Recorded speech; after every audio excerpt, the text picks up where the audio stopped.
Emmanuel Macron va donc rencontrer Abdelmadjid Tebboune en face à face au G20. Le ministre de l'Intérieur va carrément se rendre en Algérie.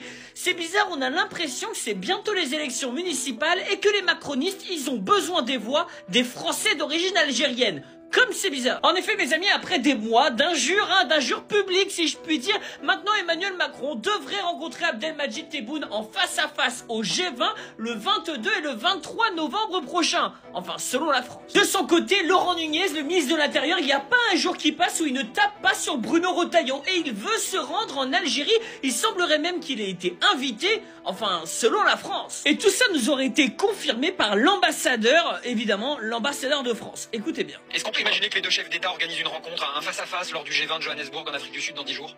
Écoutez, il y a toute une séquence qui effectivement s'ouvre, et la libération hier de Boualem Sansal. Il y a la visite du ministre de l'Intérieur, vous en avez parlé, le ministre a évoqué la probabilité qu'il se rende prochainement à Alger. Il y a aussi à tout moment l'offre qui a été faite par le président de la République, à son niveau effectivement, d'avoir un dialogue avec le président Tebboune. Oui, il faut le préciser, c'est une offre faite par les Français, c'est eux qui demandent, je ne sais pas pourquoi, mais l'Algérie, elle en a rien à faire. Le seul truc dont elle a parlé, c'est le coup de fil entre le président Steinmeier et le président Tebboune. Parce que oui, l'Algérie l'a fait uniquement dans ses intérêts économiques avec l'Allemagne, pas pour faire plaisir à la France.